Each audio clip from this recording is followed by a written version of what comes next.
Bismillahirrahmanirrahim. Today we'll view the example, the demonstration of forward contract. हम देखेंगे कि forward contract क्या होता है, ठीक है, और किस तरह से काम करता है. Forward contract actually it is a type of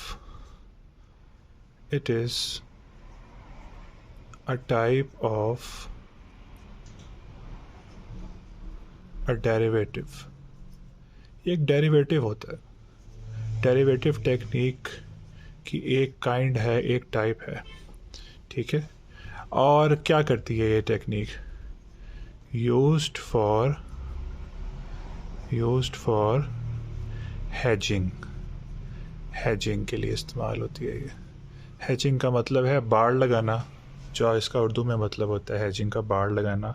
बाड़ सेफ्टी के लिए लगाते हैं, ठीक है, सेव करने के लिए.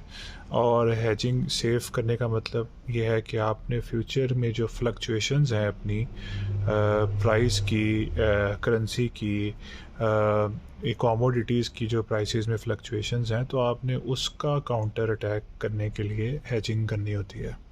तो फॉरवर्ड एक टेक्निक है उनमें से एक. अब इस टेक्निक के बारे में हम देख लेते हैं कि फॉरवर्ड कॉन्ट्रैक्ट के थ्रू ये होता है. इसमें क्या है? It's actually a financial agreement. जो मैंने यहाँ पे लिखा है ये फाइनेंशियल एग्रीमेंट है आपका, और बायर और सेलर के दरमियान होता है. इसका मतलब है ये 2 पार्टी कॉन्ट्रैक्ट होता है, ठीक है, 2 पार्टी. क्योंकि हम इसके आगे मज़ीद सीरीज़ में हम फ्यूचर्स की बात भी करेंगे तो उसमें और पार्टीज़ भी बहुत सारी होती हैं. इसलिए ये 2 पार्टी कॉन्ट्रैक्ट होता है फॉरवर्ड, जिसमें बायर और सेलर होते हैं. उनके दरमियान एक फाइनेंशियल एग्रीमेंट होता है of underlying asset in future में किसी एसेट की प्राइस के लिहाज से हम एक फाइनेंशियल एग्रीमेंट कर लेते हैं, ठीक है. तो उसको हम क्या बोलते हैं? 2 पार्टीज़ आपस में करती हैं फाइनेंशियल एग्रीमेंट फ्यूचर में किसी एसेट की प्राइस के हवाले से. तो उसको हम बोलते हैं फॉरवर्ड कॉन्ट्रैक्ट. अब फॉरवर्ड कॉन्ट्रैक्ट में जो टाइम और प्राइस होती है वो स्पेसिफाइड होती है. फॉर एग्जांपल कि आपने 10 दिन के बाद का एग्रीमेंट किया है कि मैं राइस ख़रीदूँगा. किसी राइस सप्लायर से आपने एग्रीमेंट किया कि मैं राइस ख़रीदूँगा और इतनी अमाउंट पे हमने डील की है. तो डील डन हो गई है, 10 दिन के बाद मैं आपको पैसे दूँगा और आप मुझे वो राइस की प्राइस दे देंगे. ये करते क्यों हैं? ये करते इसलिए जब आपको प्राइस की फ्लक्चुएशंस में इनसिक्योरिटी होती है कि फ़र्ज़ करें कि राइस जो है वो 100 पर केजी हैं आज की प्राइस में, तो जो बायर है उसको लगता है कि 10 दिन के बाद ये 120 के हो जाएंगे. तो इस वजह से वो क्या करता है, वो पहले ही बात कर लेता है सेलर के साथ, कॉन्ट्रैक्ट कर लेता है म्यूचुअल अंडरस्टैंडिंग के थ्रू कि मैं पहले जो है वो आपसे उस दिन जब मैं आपसे 10 दिन के बाद लूँगा राइस, तो मैं आपसे इस प्राइस पे लूँगा जो हम पहले से प्री डिटरमिन कर रहे हैं. और सेलर का क्या इंसेंटिव होता है इसमें? सेलर का इंसेंटिव ये होता है कि प्राइस फ्लक्चुएशन हो रही है, आज 100 की है तो हो सकता है कल 10 दिन के बाद सस्ता हो जाए, 90 का हो जाए. तो वो भी अपने आप को हैच करना चाहता है तो वो कर लेता है. एक रीज़न ये हो सकती है. दूसरी रीज़न ये भी हो सकती है कि सेलर जो है वो ग्राहक बनाना चाह रहा है और ज़्यादा क्वांटिटी में बेच रहा है, तो उसको उसके जहन में है कि चलो मुझे प्रॉफिट्स निकल आएंगे. फिर भी कोई भी इन दोनों में से रीज़न्स बड़ी हो सकती हैं. तो अब हम इसको एज एन एग्ज़ाम्पल देखते हैं कि क्या है ये. फॉर एग्ज़ाम्पल कि चूँकि हमने बात की है फाइनेंशियल एग्रीमेंट है इन फ्यूचर, ठीक है, इन फ्यूचर है. तो अब डेस्कटॉप पीसी मेकर एक हैं आपके सप्लायर के तौर पे यहाँ पे ट्रीट होंगे आपके, ठीक है, और आईटी कंपनी यहाँ पे एज अ बायर ट्रीट होगी. ये बायर्स हैं और ये आपके सेलर्स हैं. अब होगा ये जनाब के आईटी कंपनी है आपकी, वो 3 महीने बाद चाहती है कुछ डेस्कटॉप पीसीस, लेकिन उसको एक एप्रीहेंशन है कि 3 महीने के बाद जो प्राइसेस हैं वो बहुत शूट कर जाएंगी, ज़्यादा हो जाएंगी. फ़िलहाल अभी यहाँ पे 1 जनवरी 2023 को एक डेस्कटॉप पीसी की प्राइस है 50,000, ठीक है. और आईटी कंपनी को अप्रीहेंशन ये है कि 3 महीने के बाद इसकी प्राइसेस, जैसे अगर फ़र्ज़ करें मुल्क में महंगाई की लहर आ रही है तो ये भी बढ़ जाएंगी. So most probably the prices of the desktop PC will be higher as well. So to hedge that risk, the IT company will have reason to make an agreement of forward contract to fix the price to 50,000 कि मुस्तकबिल में अगर ये prices बढ़ भी रही हैं तो उसको महंगाना पड़े, वो भी बात कर ले। On the other hand desktop PC makers जो है उनको लगता है कि प्राइस फ्लक्चुएशन हो रही तो सस्ता भी हो सकता है। दूसरी रीज़न मैंने आपको ये बताया कि वो चाह रहे होंगे कि हम एक ग्राहक बना लें, ऐसे हम ना कस्टमर एक बना लें, लॉयल्टी कस्टमर की क्रिएट कर लें शुरू में थोड़ा सा ऑब्लाइज करके।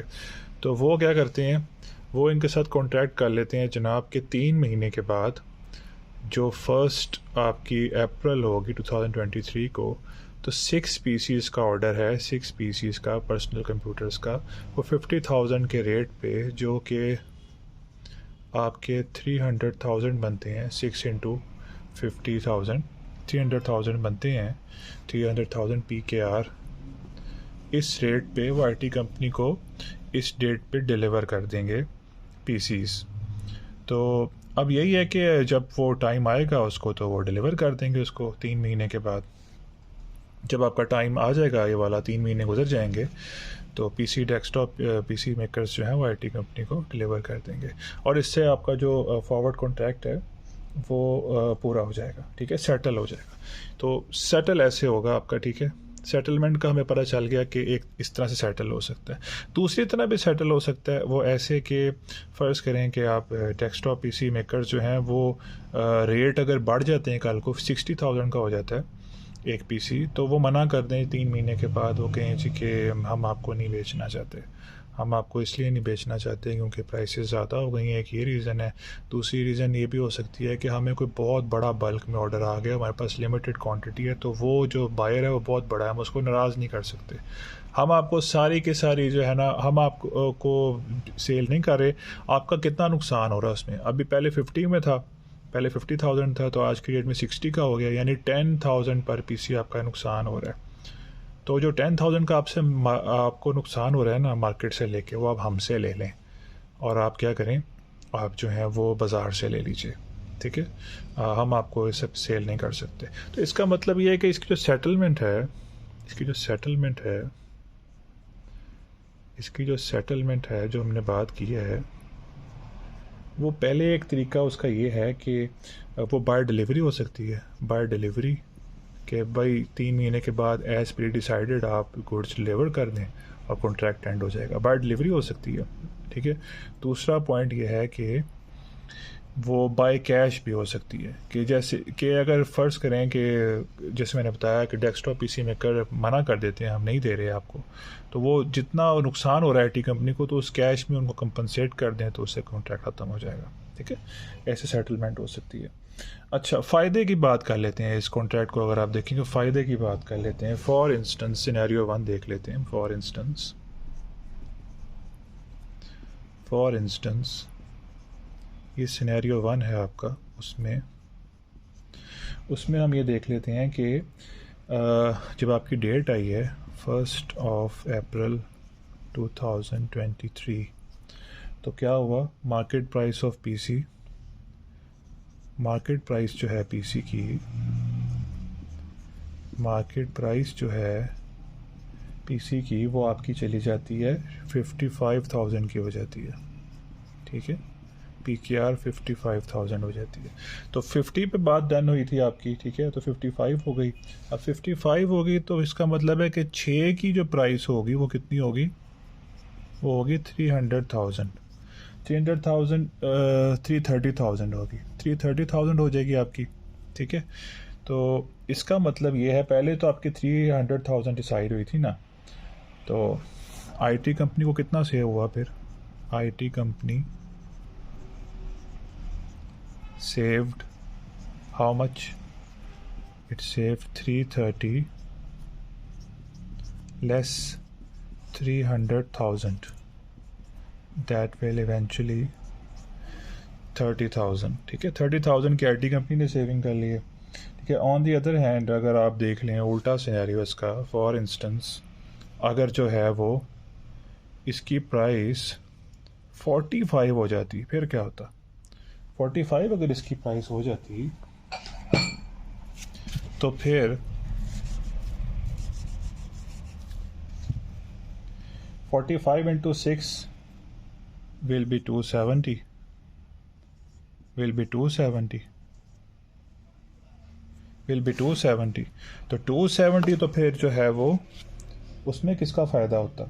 उसमें फ़ायदा होता जनाब आपके डेस्कटॉप पीसी मेकर का फ़ायदा होता। ठीक है,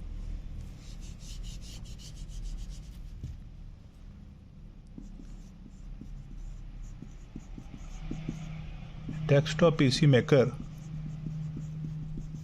इसमें उसका फ़ायदा होना था। और कितने का होना था? वो बेच रहा था पहले 300 का, ठीक है, लेकिन वो अब मार्केट में प्राइस होगी 270 की, लेकिन वो स्टिल 300 का ही बेच रहा है। तो कितना फ़ायदा उसको हो रहा है? उसको 30 का फिर गेन हो रहा है, उसको गेन हो रहा है। ठीक है, इस तरह से काम करते हैं आपका ये जो है फॉरवर्ड कॉन्ट्रैक्ट। आई होप आपको इसकी समझ आई होगी properly. So we will meet again in some other example इंशाल्लाह। अल्लाह हाफिज़।